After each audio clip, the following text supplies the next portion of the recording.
Okay, ladies and gentlemen, we are now joined by third-round draft pick Arcitys of the Chicago Huntsmen.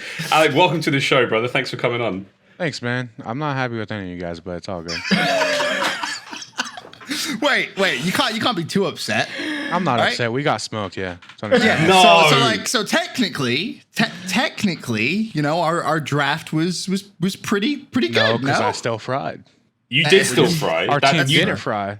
You did still fry. What happened with the team then? I mean, what's it like in comms? I know it's online. We know it's a different format. We know, things have changed a little bit. But what are the comms like for the team right now when it's not going well? To be honest, I tell them this every day. Us five shouldn't be losing no matter what. So we must suck. That's all I keep telling them. We got to work on something. And we all think it's not as bad as I'm about to say. We all think it's like an outside game situation. Like we need to work on stuff like to be better friends, not in game. So I think we've been working on that since we got home, and it's been going well. That's really interesting. Yeah, that's really interesting because you are five of the most disgusting players in the league. Oh yeah, like, individually. We shoot our guns straight, and we just don't know how to play the game. I mean, Havoc to be is the route, man. I was gonna say, to be fair, it's not like you guys are underperforming. You've been beat by Florida. You've been beat by Florida twice, right? I mean, that's the weird thing for me is we obviously had Ogre 2 come on the show last week, and it was very interesting to get his insight as to building that team. And even he was like, yeah, dude, apparently we're the Huntsman boogeyman. That's how they feel. It's just very strange to me that team of all teams seem to be your kryptonite. Do you guys have any idea why that is, I guess? I mean, I'm not saying it was a problem with me, but on the United team in World War II, I don't know if you remember this, but we would get smoked by the teams that we thought we were better than and beat the teams that we were worse than. But I just think it's a mentality thing. I think, I don't know. I just think this is how I think of it. Like teams that think they're better than us, like gun wise, they'll just challenge us straight up. But like Florida obviously knows like they're not like the best team, or they shouldn't be the best team, but they are. So they're playing the game right. They're trying to learn how to play hard counter us, and they did it obviously very well. So props to them. So I just think they're going in there with a better mindset than us, just trying to straight up gun people. And so does that mean your fundamentals are maybe not as good? Oh, yeah, 100%. We don't know how to play the game. Oh, wow. I mean, it seems like it does sound like that too. Yeah, it does sound like a bold statement, man, that you don't know how to play the game. There's no way. I'm just saying, us five shouldn't be losing, no matter what game it is, no matter what COD it is. I told them we could probably hop on Gears of War and probably win a couple games there. But I mean, I don't doubt that, man. I was going to say, I mean, the talent is certainly there. I think when this roster was formed, we all kind of knew it was a scary one. You mentioned like working on things outside of game. Obviously, I'm sure that'd probably be better outside of quarantine. But what type of things are you doing outside of game? Is that just kind of like hanging out or joining calls? I mean, if people watch the streams, they know what we needed to work on. There's a lot of bickering, there's a lot of arguing, there's a lot of not listening to each other. I think that's the number one thing. With my old squad that won 2 events in a row, we always listen to each other, no matter like how stupid you sound. We always like, okay, we still got like, just to make sure like he doesn't feel like he's just not there on the team. Like just like, because if you're not gonna listen to a teammate, he's gonna obviously start losing his shit. Yeah, and he's like, if they don't even want me on the team, why am I here? Like, I think that's how we all feel right now, and it's something we are working on. Because we had like a 30 minute to an hour conversation about, oh, you're not waking up on time. You're waking up 5 minutes before scrims, which I agree, it's annoying. And there's like, you're not listening to each other in game. And it's like, it just kept going on. I was like, dude, this is annoying, but it's something we got to work on. So I just kept letting him go at it. And you've never had that so far in your playing career? Ooh, like people waking up late? I mean, not necessarily that, but obviously you mentioned, your old squad when you're winning back-to-back events. You guys all listening to each other, and World War II, Preston and Clay got into it a lot. Okay, but it's like that's obviously we weren't good at all, and we're just all on fucking. Oh, excuse me, sorry. We're all just on edge, and like I mean, I've said it in the past. I tried leaving the team. Clay tried leaving the team. Preston tried leaving the team. So it's like. That team obviously wasn't working, but we stuck there and it worked out perfectly. Interesting. But, that's a fascinating insight. I like that a lot. Other than I have not had teammates that didn't wake up on time. Can you say who said teammate or teammates are? I can say. People know it's formal and gunless. It's Come on. I mean, I understand formal situation. I like gunless. He like there's a week where he streamed like 18 hours a day, and I was like, dude, you're crazy. But there's no excuse. This is a job. This is if obviously people had real jobs before. I have. If I ever showed up late, I'm fired instantly. You're fired. You're gone. Yeah. So I don't know. I think we all need to take it more serious. In game too, like me and Seth like to troll. Seth is the biggest troll I ever played with too, which isn't wrong. It's not a bad thing because like it's just to make sure like some of us are trying to get our shit together, and some of us are like trying to have fun at the same time, which I like. I like a lot because if I'm not having fun, I'm getting smoked. It's just weird. It's a game at the end of the day, man. Yeah, that kind of, I know what you mean. That kind of like fun working environment, it brings out the best in a lot of people. Like I'm exactly the same. If everyone on the team's having a good time, and a lot of the time I'm trying to be that guy who's making everyone have a good time, everyone seems to work better, including myself. Yeah. So with all that in mind, what are you doing now to try to fix these problems going into the home series? Because the home series is real close. So I mean, we're gonna get a lot of flack for this, but Monday or Tuesday was the first day we actually went into a lobby. Is 6, 7, or 8 of us, even Tupac and General are in there, and we actually went over S&D stuff. That was the first time this year. This late into the season? Yes. Instead of scrimming, we just went in there as us and went over stuff like what we want to do on the map and where we want to go and how do we feel on the map. Because after we lost at Piccadilly to Florida, we were like, dude, it just felt uncomfortable because we had like one strat, and Seth just was like, dude, I don't know what I'm doing right now. I don't know what I'm doing, and other people were like, dude, this just feels weird. So we're like, dude, we all have to go over this, go home and go over this because everything just felt off, even though we somehow beat 2 other teams. I was gonna say, is that map specific feeling uncomfortable, or is that just your entire search? I think entire search. I just think that's so interesting. St. Petra, we got bailed out by Dylan both times. I was gonna say, yeah. Piccadilly. If we won Piccadilly, we got bailed out by me and Seth winning those 2v4s in a row. So we're just winning by getting bailed out. Yeah. And that's the coolest thing. That's the coolest thing about the squad, as you said. Like the gun skills there. That you're brilliant players. Like once you start to find how you guys want to play the game, how to play the game correctly, you're gonna be smart. We're all smart players too. That's the like I heard Seth like talk his mind, which other people said he doesn't, but he does a lot. He just like when it comes to we lost 2 events in a row, he's like, all right, we're getting our shit together. Seth was like, the first day back, Seth was the first one on, so like I give him props. He's like, I'm coming in here, we're getting better, and like I'm taking the shit serious, and I mean, props to him. But like again, it's just it's 5-man effort. We all have to show up on time. And not show up. So like, how much of that do you say is player specific or coach specific? Because I've seen a big debate go on for quite some time, but people saying the coaches need to be more active here. They have to be more proactive with their team. And then the counter argument is, of course, well, especially now, right, where we're in like quarantine and just the way the world is right now is crazy.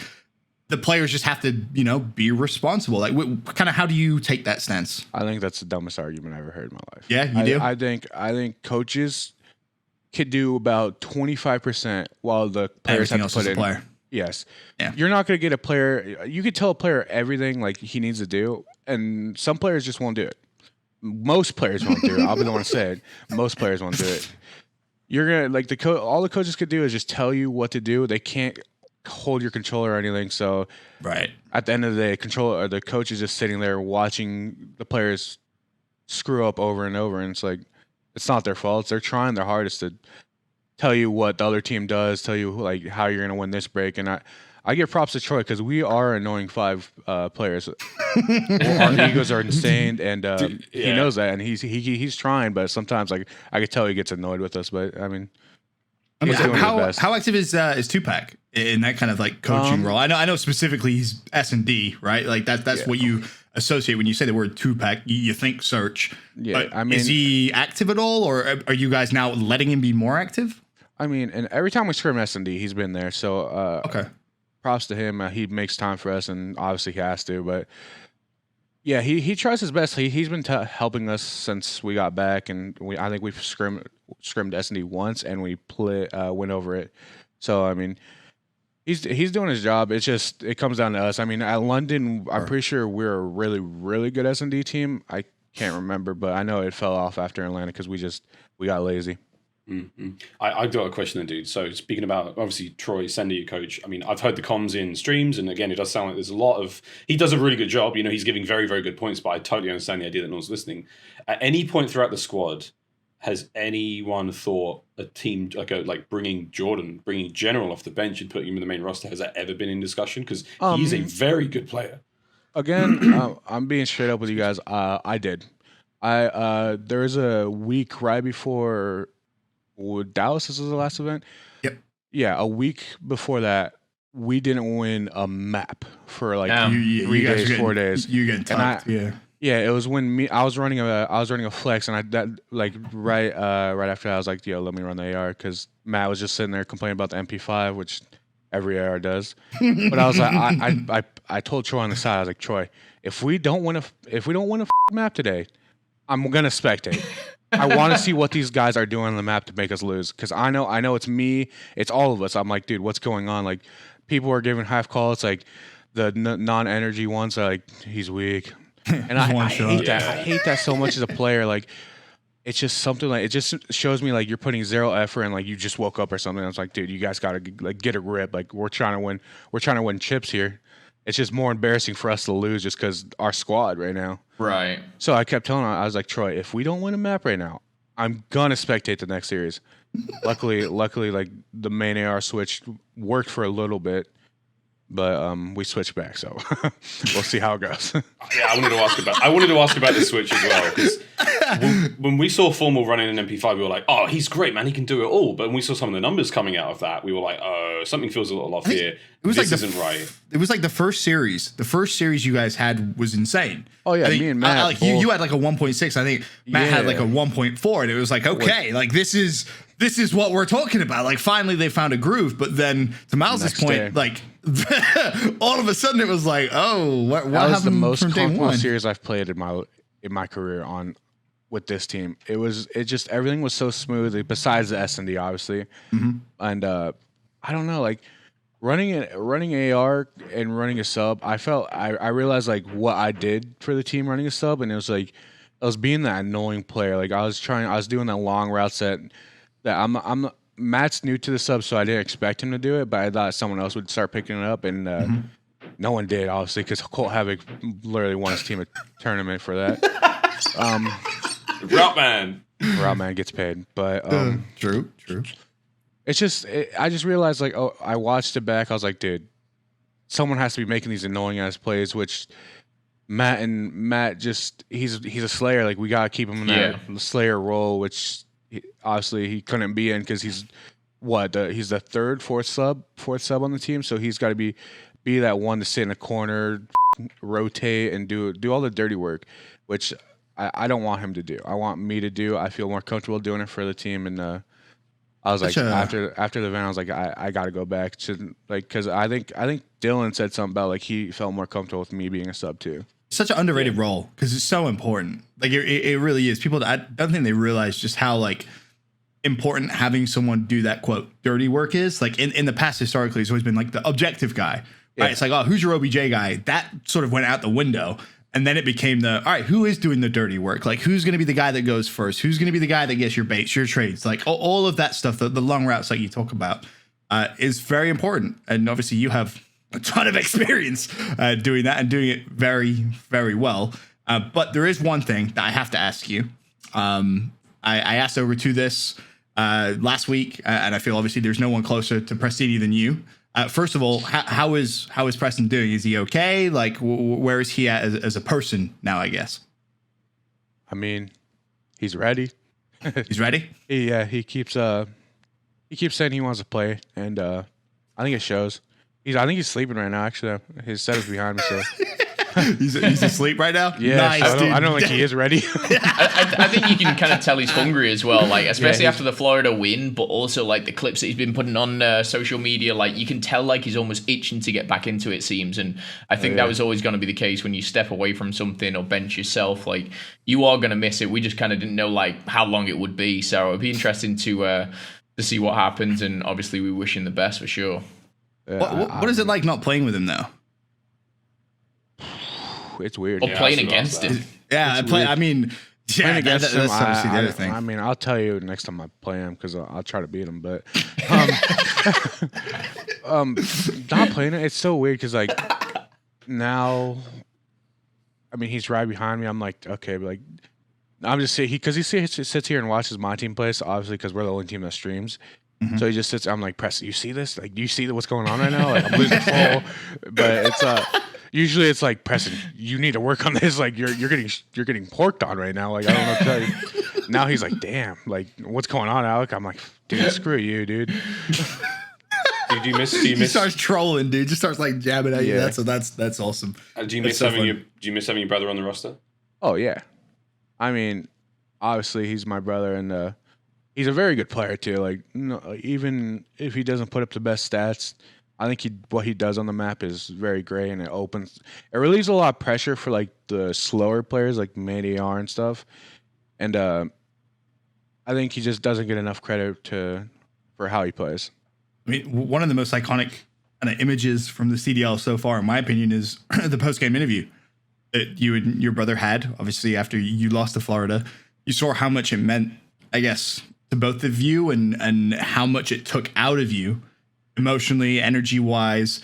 I mean, what was the feelings going through your head in that moment? Like, what was that like? Obviously, losing is never fun, right? Doing an interview after you lose, it just sucks. Flat out, it's awful. Yeah, it's terrible. But what was going through your mind knowing that it was your brother that beat you? Did that maybe make it a little bit better? I know Scraps and Wiskins have said in the past, like, if I was going to lose to anyone, I'd want to lose to my brother.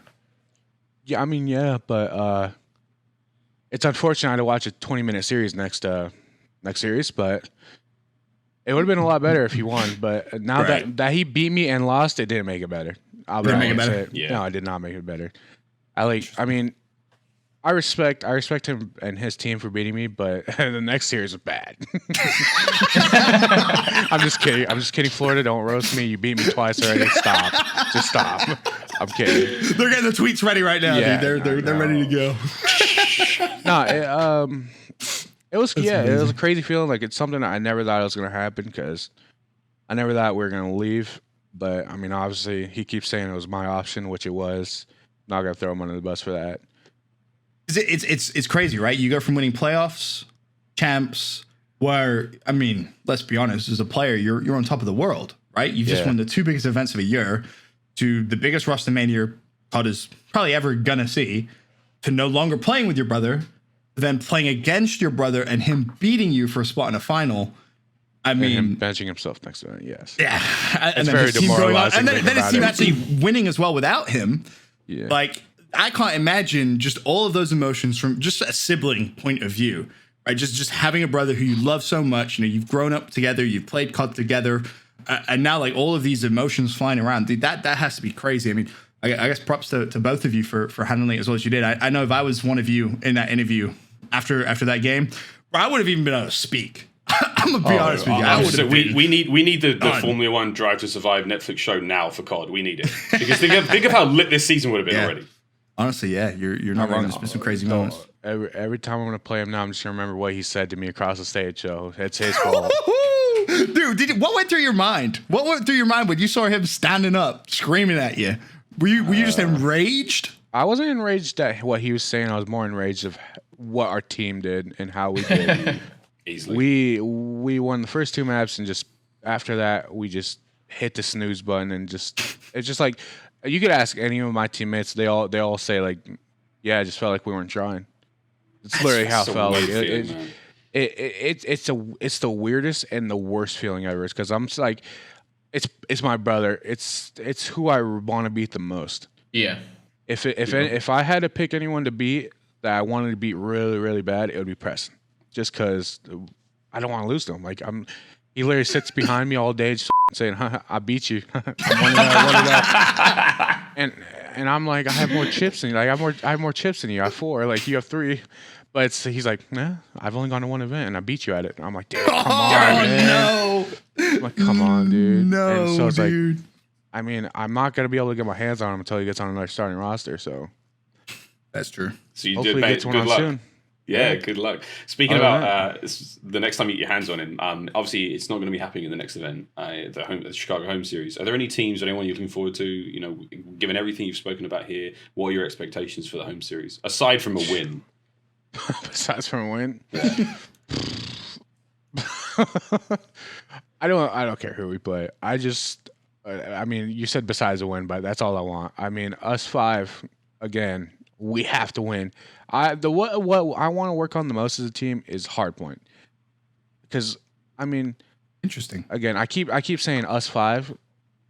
We should be losing game modes like Dom and S&D, but it is unacceptable for us to lose hardpoints. I think for how much time we put into hardpoints and how much time us 5 play together outside of COD, and which is rare, besides Warzone, late at night. Yeah. I just don't think it's acceptable for us to lose hardpoints. Why'd you not have domination in there as well? Because like you look at your team, right, and you think, just slay him off the map. Just kill everything in front of you, and you're gonna win Dom relatively easy. Why is that not in that category as well? I don't think Dom's like that. I think Dom is more of a strategy game, and it became that more of that when everyone started learning about Dom instead of complaining about it. Imagine that. I mean, yeah, obviously Doms too, but I think it's one game at a time. I don't think our Doms have been that bad this year. I think our hard points have been our worst somehow, some way. I think our S&D would have been worse as soon as I got. No, actually, that's not true. I thought our S&Ds was going to be really good. I know Seth was really good at S&D towards the end of BO4, I believe, and I know Dylan, Pierce, and Matt have always been good at S&D. Matt's a crazy sniper. Pierce not always. Not always. It took Matt. At the start of Ghost, it took him a little bit. I remember. I didn't watch Ghost at I remember watching Matt grind. So he religiously played Search and Destroy for what felt like 6 months, and he became so good. He became so good at Search. Like now, I look at him and I'm like, that's a good Search and Destroy player. We're getting deep into COD history now. We got to wrap this one up. Arcitys, it's been so good to talk to you, man. We're getting so carried away. Dude. It's been really, really good having you on the show. You've gone from a third round draft pick for me now to at least a second after that. He's number one. Number one. I'm drafting you number 1 next time, Alec. I got you. We appreciate you, man. Thank you so much for coming on the show, dude. And mate, good luck at the Home Series. We will be watching. Good luck, man. Good luck.